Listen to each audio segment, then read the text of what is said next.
Hello everyone. कल हमने relation between linear acceleration and angular acceleration को कंप्लीट कर लिया था, जिसका फॉर्मूला था linear acceleration is equal to angular acceleration into R into मतलब रेडियस, और ये रेडियस क्या थी, कांस्टेंट थी। और आज हम पढ़ेंगे सेंट्रीपिटल एक्सेलरेशन। सेंट्रीपिटल एक्सेलरेशन को हम एसी से डिनोट करते हैं, और क्या होता है, चेंज इन डायरेक्शन और magnitude due to produce acceleration is called centripetal acceleration. अब देखो, सेंट्रीपिटल एक्सेलरेशन हमेशा सर्कुलर पाथ में ही प्रोड्यूस होगा, और कब होगा, जब डायरेक्शन चेंज होगी या फिर किसी बॉडी का मैग्नीट्यूड चेंज होगा। मतलब एक बॉडी यहाँ पर है तो डायरेक्शन सॉरी सेंट्रीपिटल एक्सेलरेशन कैसे प्रोड्यूस होगा, जब ये वेलोसिटी बॉडी सर्कुलर पाथ में मूव करेगी, और जब या तो इसकी डायरेक्शन चेंज होगी या फिर इसका मैग्नीट्यूड धीरे या कम तेज होगी, ठीक है ना, जब प्रोड्यूस होगा। सेंट्रीपिटल एक्सेलरेशन एक वेक्टर क्वांटिटी है। वेक्टर क्वांटिटी कैसे है, जैसे मैंने अभी बताया था, डायरेक्शन भी है, इसमें मैग्नीट्यूड भी है। तो डायरेक्शन कहाँ किस तरह होगी, सेंट्रीपिटल एक्सेलरेशन की डायरेक्शन हमेशा सेंटर की ओर होगी, टुवर्ड्स सेंटर। मतलब बॉडी यहाँ पर है तो इसकी डायरेक्शन इस साइड है, हमेशा सेंटर की ओर होगी। यहाँ पर होगी तो नीचे की ओर होगी, हमेशा सेंटर की ओर रहेगी। और इसकी यूनिट होती है मीटर पर सेकेंड स्क्वेयर, सेम एक्सेलरेशन की तरह। और डायमेंशन फॉर्मूला होता है m0L1T-1। और वैसे इसका सेंट्रीपिटल एक्सेलरेशन का फॉर्मूला होता है v²/r। ये बहुत इंपॉर्टेंट है, इसको हमें याद ही रखना होगा। Centripetal acceleration is equal to v²/r। देखो, सेंट्रीपिटल एक्सेलरेशन होता है AC is equal to v²/r। और v क्या है पर, यहाँ पर क्या है, वेलोसिटी। लीनियर वेलोसिटी का क्या था, एंगुलर वेलोसिटी के साथ relation, v is equal to omega r, ठीक है ना। तो v की जगह हम क्या रख देंगे, ओमेगा r। तो हम कह सकते हैं कि centripetal acceleration is equal to omega into R. ये फॉर्मूला आगे बहुत यूज आएगा, न्यूमेरिकल में भी, वैसे थ्योरेटिकल भी यूज आ सकता है। डायरेक्ट ट्यूशन पूछ सकता है सेंट्रीपिटल एक्सेलरेशन किसके ऊपर डिपेंड होता है।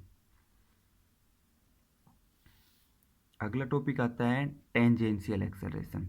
एक तो होता है सेंट्रीपिटल एक्सेलरेशन, दूसरा है टेंजेंशियल एक्सेलरेशन। सेंट्रीपिटल एक्सेलरेशन में क्या था कि मैग्नीट्यूड और चेंज होता है जब वो अंदर की ओर फोर्स लगता था, हमेशा यहाँ पे टूवर्ड सेंटर होता था इसका सेंट्रीपिटल एक्सेलरेशन। टेंजेंशियल एक्सेलरेशन क्या होता है, इसकी डायरेक्शन हमेशा टेंजेंशियल की ओर रहेगी। जैसे ये ऑब्जेक्ट यहाँ पर मूव कर रहा है, तो ये कोई भी ऑब्जेक्ट हम सर्कुलर पाथ में मूव कराते हैं, कोई भी ऑब्जेक्ट, कार, तो हमेशा बाहर की ओर जाने की कोशिश करती है। तो वहाँ पे हम टेंजेंट बनाएंगे तो उसकी डायरेक्शन को वो शो करेगा। और जो एंगल होता है ना, सेंट्रीपिटल एक्सेलरेशन का सेंटर की ओर होता है और ये बाहर की ओर होता है, ये हमेशा 90 डिग्री रहेगा। ये एंगल 90 डिग्री रहेगा, सेंट्रीपिटल एक्सेलरेशन और टेंजेंशियल एक्सेलरेशन। डायरेक्ट क्वेश्चन पूछ सकते हैं यहाँ से। तो हम कह सकते हैं कि tangential acceleration is equal to dv/dt। और इसकी डायरेक्शन कहाँ पर होती है, टुवर्ड्स सेंटर, नहीं सॉरी, टेंजेंशियल की टेंजेंट की ओर, ऊपर की ओर।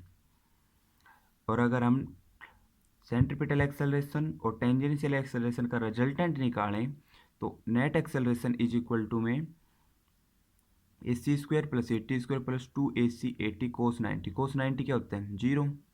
तो हम लिख सकते हैं कि net acceleration is equal to √AC² + AT²। यहाँ पे डायरेक्ट वैल्यू पुट करेंगे और नेट एक्सेलरेशन आ जाएगा। सेंट्रीपिटल एक्सेलरेशन के बाद आता है सेंट्रीपिटल फोर्स। अब सेंट्रीपिटल फोर्स क्या होते हैं, इसको हम FC से डिनोट करते हैं, ठीक है ना। A force that pull an object moving in a circular path towards the centre of its path is known as centripetal force. जैसे कोई भी बॉडी सर्कुलर पाथ में मूव करेगी, ये इसका सेंटर हो जाएगा, ये सर्कुलर पाथ हो जाएगा। तो जो फोर्स इसको सेंटर की ओर धकेलने की कोशिश करेगा ना, जो भी फोर्स लग रहा है, तो उसको हम कहेंगे सेंट्रीपिटल फोर्स। जैसे कि फोर्स, सेंट्रीपिटल फोर्स किसके इक्वल होगा, मास इंटू एक्सेलरेशन। फोर्स क्या होता है, मास इंटू एक्सेलरेशन। तो सेंट्रीपिटल फोर्स क्या हो जाएगा, centripetal force is equal to mass into centripetal acceleration. और अभी हमने सेंट्रीपिटल एक्सेलरेशन का फॉर्मूला पढ़ा था v²/r, होता है ना। तो हम AC की जगह v²/r लिख सकते हैं। तो कह सकते हैं कि centripetal acceleration is equal to mv²/r। Centripetal acceleration की तरह ये भी वेक्टर क्वांटिटी है, सेंट्रल फोर्स, सेंट्रीपिटल फोर्स, क्योंकि फोर्स भी एक वेक्टर क्वांटिटी है। तो इसकी डायरेक्शन हमेशा कहाँ होगी, टूवर्ड सेंटर, सेंटर की ओर लगेगा सेंट्रीपिटल फोर्स। और इसी तरह अगला होता है सेंट्रीफ्यूगल फोर्स। सेंट्रीफ्यूगल फोर्स क्या होता है? Force that catches an object moving in circular path to move out and away from the centre of its path is known as centrifugal force. देखो, कोई भी ऑब्जेक्ट है, ये भी हमेशा सर्कुलर पाथ में ही लगेगा, और ये सेंट्रीपिटल फोर्स है, ये भी हमेशा सर्कुलर पाथ पे ही लगेगा। तो कोई ऑब्जेक्ट है सर्कुलर पाथ में मूव करता है, जैसे कि कोई भी गाड़ी लेते हैं हम, और जब किसी मूव पर टर्न करते हैं तो वो हमेशा बाहर की ओर जाने की कोशिश करते हैं। तो जो बाहर की ओर फोर्स लगता है ना किसी ऑब्जेक्ट को, क्योंकि सेंट्रीपिटल फोर्स तो अंदर की ओर लगता है और सेंट्रीफ्यूगल फोर्स बाहर की ओर लगता है, बाहर की ओर खींचता है ऑब्जेक्ट को, तो हम उसको कहेंगे सेंट्रीफ्यूगल फोर्स। इसको हम पिस्यूडो फोर्स भी कह सकते हैं। ये रियल लाइफ में एग्जिस्ट नहीं करता, परंतु ये लगता है। अगला टॉपिक है motion of a car on plane circular road.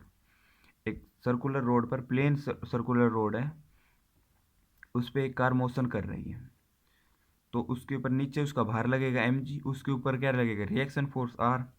ठीक है ना? ये इसके टायर होंगे, ये कोई कार है, ये इसके टायर हो जाएंगे। तो ये सेंटर है, सेंटर से इसकी रेडियस कितनी हो जाएगी? r।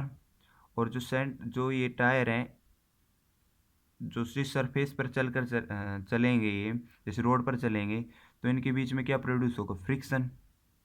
फ्रिक्शन ही इस कार को बाहर जाने से रोकेगा। ये सेंट्रीपिटल फोर्स का काम करेंगे ना, फ्रिक्शन, क्योंकि किसी ऑब्जेक्ट जब कार चलेगी तो फ्रिक्शन प्रोड्यूस होगा रोड और उसके टायर के बीच में। तो जो फ्रिक्शन है, ये सेंट्रीपिटल फोर्स का काम करता है, बॉडी को अंदर की ओर खींचता है, बाहर नहीं जाने देता। तो हम कह सकते हैं कि फ्रिक्शन सेंट्रीपिटल फोर्स का काम करेगा। अब ये फ्रिक्शन को हम एफ एल से डिनोट करते हैं, लिमिटिंग फ्रिक्शन, इसकी मैक्सिमम वैल्यू। ये किसको बैलेंस करेगा? सेंट्रीपिटल फोर्स को बैलेंस करेगा। और सेंट्रीपिटल फोर्स का क्या फॉर्मूला अभी हमने पढ़ा था? mv²/r। फ्रिक्शन क्या होता है? F L is equal to mu R, यही होता है ना। और आर क्या होता है? Reaction force. आर की जगह क्या लिख सकते हैं हम? एम जी, क्योंकि जितना नीचे भार लगेगा उतना ही रिएक्शन फोर्स आएगा, तो इसको हम जगह हम एम जी यूज लिख सकते हैं। तो एफ एल की जगह हम क्या लिख सकते हैं? Mu M G is greater than equal to mv²/r। Greater than equal to कैसे होगा? कि फ्रिक्शन ज़्यादा लगेगा जब भी बॉडी बैलेंस में रह पाएगी सेंट्रीपिटल फोर्स से, नहीं तो अगर सेंट्रीपिटल फोर्स ज़्यादा हो जाएगा तो बॉडी अंदर आ जाएगी ज़्यादा। तो फ्रिक्शन इस बॉडी को बैलेंस करने का काम करता है। तो एम से एम कैंसिल हो जाएगा, तो mu G R greater than equal to v²। ठीक है, तो हम कह सकते हैं इस v को इधर ले आएंगे और v² की जगह v लिखेंगे, तो यहाँ पर अंडर रूट आ जाएगा। तो v is smaller than equal to under root mu G R. अगर हम इतनी वेलोसिटी, अगर इससे ज़्यादा वेलोसिटी करेंगे किसी कार की, तो ये गाड़ी बाहर चली जाएगी, यहाँ से खाई में गिर जाएगी या कुछ भी हो जाएगा।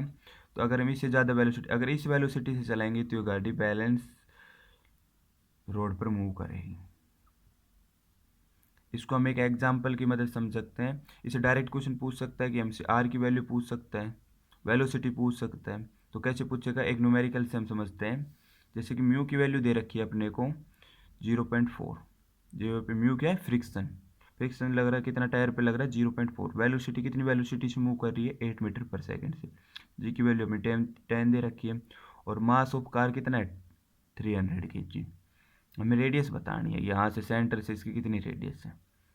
तो हमें डायरेक्ट इस फॉर्मूले का यूज करेंगे। हमें फॉर्मूला याद रखना है, v is smaller than equal to under root mu G R. तो डायरेक्ट पुट करेंगे, ग्रेटर देन हटा देंगे, इक्वल टू कर देंगे यहाँ पे। तो v की वैल्यू रख देंगे, सारी वैल्यू पुट कर देंगे। तो r की वैल्यू निकालनी है हमें, तो इसका स्क्वायर कर देंगे, तो 8 का स्क्वायर कितना हो जाएगा? 64। 4 इंटू आर, तो r की वैल्यू आ जाएगी 16 मीटर। डायरेक्ट यहाँ से थ्योरेटिकल भी क्वेश्चन पूछ सकता है, हमें डायरेक्ट ये फॉर्मूला याद रखना है। Motion of a car in plane circular road, तो v is equal to under root mu G R. Mu क्या है? यहाँ पे फ्रिक्शन है। अगर आगे हम पढ़ेंगे smooth circular banked road, smooth में आएगा म्यू की जगह हम एंगल का यूज कर लेंगे, tan थीटा का यूज लेंगे। अगर प्लेन सर्कुलर रोड आ जाएगा तो यहाँ पे फ्रिक्शन होगा। तो V max is equal to mu G R. आज के लिए इतना ही, फिर कल पढ़ेंगे। Thank you.